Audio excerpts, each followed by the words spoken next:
Soy la mala por dejar que mis propios hermanos duerman en la calle mientras yo disfruto de una herencia que podría salvarnos a todos. Antes de que me llamen monstruo, escuchen la historia completa, porque en esta familia la lealtad tiene un precio que mis hermanos no estuvieron dispuestos a pagar, pero que yo acepté con una sonrisa en el rostro. Mi abuela, la matriarca de los Blackwood, era una mujer de acero y secretos. Tenía una fortuna incalculable y una mansión que parecía sacada de una pesadilla gótica. Pero también tenía 3 nietos, mis hermanos mayores, Mateo, Marcos y Julián, que solo la visitaban cuando necesitaban que les pagara una fianza o una deuda de juego. Yo, en cambio, fui la tonta que se quedó a su lado. Fui yo quien le sostuvo la mano mientras ella gritaba de dolor por el cáncer, mientras mis hermanos estaban de fiesta en Ibiza con dinero que le habían robado de su caja fuerte meses antes. Cuando la abuela murió, el abogado leyó el testamento y el silencio. En la sala fue tan denso que se podía cortar con un cuchillo. La mansión, las cuentas en Suiza, las joyas, todo era mío. Pero había una condición, una de esas que solo una Blackwood podría idear. Mi nieta, Lucía, heredará la totalidad de mis bienes siempre y cuando habite la mansión durante 365 días consecutivos, sin pasar una sola noche fuera de sus muros. Si falla, el dinero se perderá para siempre, y la casa será demolida con todo lo que haya dentro. Mis hermanos estallaron. Mateo intentó agredir al abogado. Marcos me gritó que yo era una manipuladora que le había lavado el cerebro a la vieja. Y Julián, el más cínico, me dijo que si no compartía el dinero, se encargaría de que mi vida fuera un infierno. Pero yo no cedí. Me mudé a la mansión al día siguiente y giré la pesada llave de hierro. Lo que mis hermanos no entendieron es que la abuela no me estaba dando un premio. Me estaba dando un refugio. Ellos perdieron todo en menos de un mes. Como ya no tenían el flujo de dinero de la abuela, los cobradores de deudas les quitaron sus autos y sus departamentos. Empezaron a llamarme a todas horas. Lucía, por favor. Mateo está en la calle. Lucía. Marcos no tiene para comer. Yo los bloqueé a todos, no por egoísmo, sino porque la mansión empezó a mostrarme por qué la abuela no quería que ellos entraran. La casa tiene vida propia. Las paredes de caoba parecen respirar y a veces encuentro notas con la caligrafía de mi abuela en lugares imposibles. Una de ellas decía: ellos no quieren el dinero para vivir. Lo quieren para alimentar al demonio que llevan dentro. Si los dejas entrar, la casa los devorará, y a ti con ellos. Una noche de tormenta, los 3 aparecieron en la puerta. Los vi por las cámaras de seguridad. Estaban empapados, flacos, con los ojos inyectados en sangre. No venían a pedir ayuda, venían con hachas. Querían forzar la entrada, matarme y decir que fue un accidente para intentar reclamar algo de la herencia antes de que se perdiera. ¡Abre la maldita puerta, perra!, gritaba Mateo mientras golpeaba la madera reforzada. Yo me quedé en el vestíbulo, con una copa de vino en la mano, mirando cómo la casa reaccionaba. Las sombras de las esquinas empezaron a alargarse, deslizándose por debajo de la puerta como si fueran humo negro. Escuché un grito desgarrador. No fue un grito de dolor físico. Fue el grito de alguien que ve algo que su mente no puede procesar. Por la mirilla, vi cómo el jardín de la abuela, ese que siempre estaba marchito, cobraba vida. Las raíces de los árboles se retorcían como serpientes y se enredaban en los tobillos de mis hermanos, arrastrándolos hacia la oscuridad del bosque que rodea la propiedad. A la mañana siguiente no había rastro de ellos. Solo encontré sus hachas en el porche, reducidas a cenizas. No llamé a la policía. ¿Para qué? En los registros ellos ya eran prófugos por sus deudas. Ahora, meses después, mis hermanos son sombras que veo a veces a través de las ventanas del sótano. No son fantasmas, son parte de la arquitectura. La casa los absorbió para fortalecer los cimientos. ¿Soy la mala? Mis tíos me escriben correos diciendo que soy una desalmada, que cómo puedo dormir tranquila, sabiendo que mis hermanos desaparecieron en la miseria mientras yo nado en oro. Pero yo duermo perfectamente. La casa me protege, me susurra historias y me asegura que, mientras me quede aquí, nadie podrá volver a traicionarme. He sacrificado a mi familia de sangre para convertirme en la verdadera reina de esta mansión de 10 millones de dólares. Y si eso me hace un monstruo, entonces soy el monstruo más rico y seguro del mundo. Soy la mala por quedarme de brazos cruzados, mientras mi esposo fabricaba a una impostora para ocupar mi lugar en nuestra cama. Antes de que me juzguen, entiendan una cosa. Cuando descubres que el hombre al que le diste los mejores 10 años de tu vida te está borrando de la existencia, no buscas un divorcio, buscas justicia poética. Y la justicia, nena, es un plato que se sirve con la cara de otra persona. Mi esposo, David, es un cirujano plástico y bioingeniero brillante. Siempre fue un hombre de detalles. Me amaba, o eso decía, pero siempre había algo en mí que quería arreglar. Que si mis ojos se veían cansados, que si mi risa era demasiado ruidosa, que si mi memoria fallaba en detalles que a él le convenían. Durante el último año empecé a sentirme extraña. Tenía lagunas mentales. Me despertaba con marcas de pinchazos, en los brazos que él juraba que eran vitaminas para mi anemia. Pero yo no soy tonta.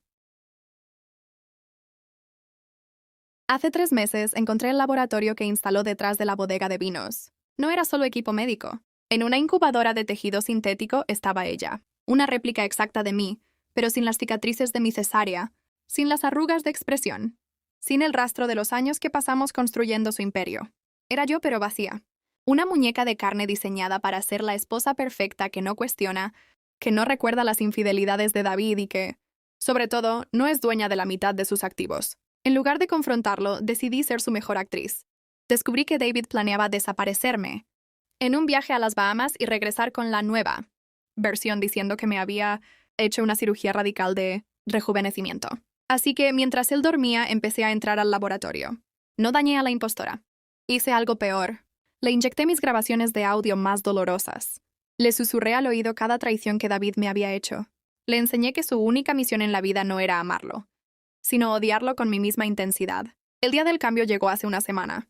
David me drogó y me encerró en una habitación de seguridad en el ático, una jaula de cristal desde la cual puedo ver toda la casa a través de monitores. Lo siento, Lucía, me dijo a través del intercomunicador con esa voz cínica que antes me derretía. Estás vieja, estás rota. Ella es lo que tú deberías haber sido. Quédate aquí y observa cómo es tener una vida perfecta. Y lo observé. Oh, nena, vaya que lo observé. La nueva Lucía salió al mundo. Los primeros 2 días David estaba extasiado.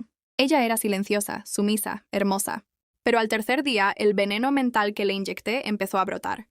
David no contaba con que una copia biológica con mis recuerdos de dolor no iba a ser una esclava, sino una vengadora. Anoche vi por la cámara de la cocina cómo ella preparaba la cena. David entró, la abrazó por la cintura y le susurró algo al oído. Ella se giró lentamente y le clavó un tenedor de plata en la mano con una fuerza que yo nunca tuve. Él gritó, horrorizado, pero ella no se detuvo. Le dijo con mi voz exacta: ¿pensaste que podías crear una mujer sin alma y esperar que no te devorara el corazón? Yo soy todo lo que tú odias de Lucía, pero sin el amor que te tenías para detenerse. Ahora David está encerrado en su propia habitación, herido y aterrorizado, mientras la nueva Lucía pasea por la casa destrozando sus trofeos, quemando sus archivos y gastando su dinero en transferencias que terminan en una cuenta secreta que yo abrí hace meses. Él me suplica por el intercomunicador del ático que la apague, que lo ayude, que se equivocó. Pero yo solo me siento aquí, en mi sillón de terciopelo, viendo la pantalla mientras como uvas. ¿Soy la mala por no detener a la criatura que él mismo creó para destruirme? No lo creo. Él quería una versión mejorada de mí. Y eso fue exactamente lo que le di.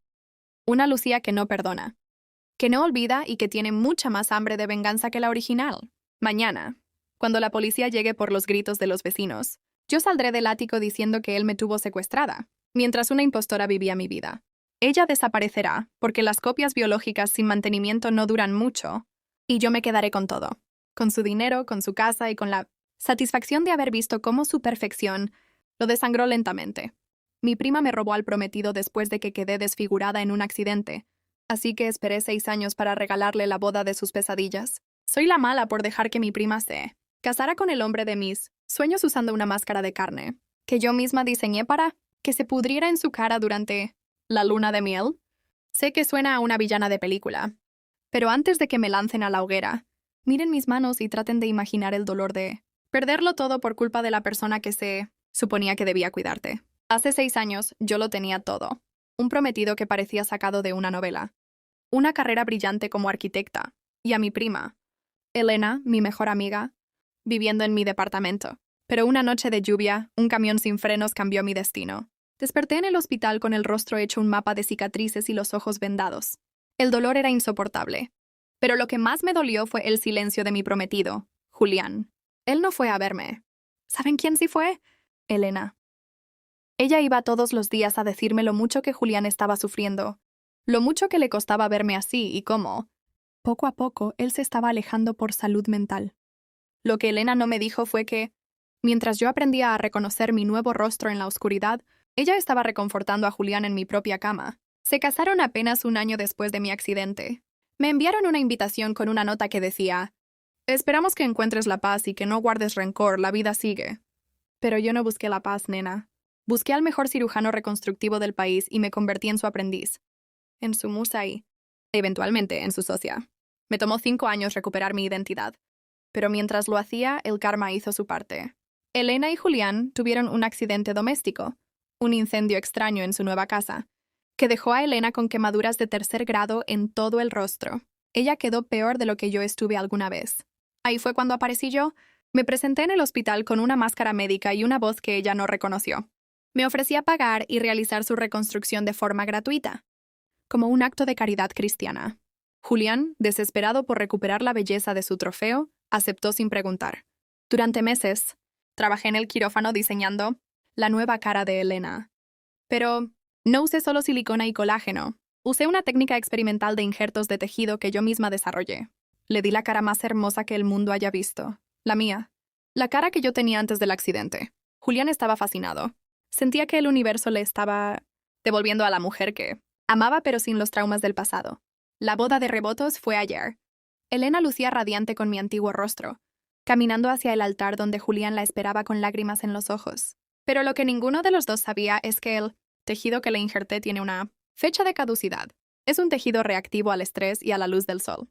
A mitad de la ceremonia, cuando el cura dijo: ¿puedes besar a la novia?, el proceso comenzó. Vi desde la última fila cómo la piel de Elena empezaba a burbujear. No era fuego, era una reacción química. Los injertos empezaron a desprenderse lentamente, revelando no carne sana, sino una masa negra y necrótica que yo había cultivado en el laboratorio. Julián retrocedió horrorizado, cuando los labios de su esposa se quedaron pegados a los suyos y luego cayeron al suelo. ¿Te gusta tu regalo de bodas, Julián?, grité desde el fondo de la iglesia, quitándome mi propia máscara y revelando que yo, la verdadera Lucía, estaba más hermosa y entera que nunca. Ella quería mi vida, y tú querías una cara bonita. Ahora tienen exactamente lo que se merecen, una unión basada en la putrefacción. Elena gritaba, pero su nueva boca no tenía cuerdas vocales funcionales, solo emitía un silbido agónico. Julián vomitó en el altar mientras la congregación corría hacia las salidas. Yo simplemente caminé hacia ellos. Les dejé la factura de los materiales médicos en el suelo y salí a disfrutar del sol. ¿Soy la mala? Ellos dicen que soy un monstruo por jugar a ser Dios. Yo digo que solo soy una artista que terminó su obra maestra. Ella quería mi cara y se la di, solo que olvidé decirle que mi rostro no acepta traidores. Ahora ellos están encerrados en un ala psiquiátrica, él loco de culpa y ella, atrapada en una máscara de carne que se regenera y se pudre cada 24 horas. Justicia poética, nena. Aquí subimos las historias que nadie más se atreve a contar. Déjame en los comentarios. ¿Habrías salvado a tu prima o habrías recuperado tu dinero? Los estaré leyendo.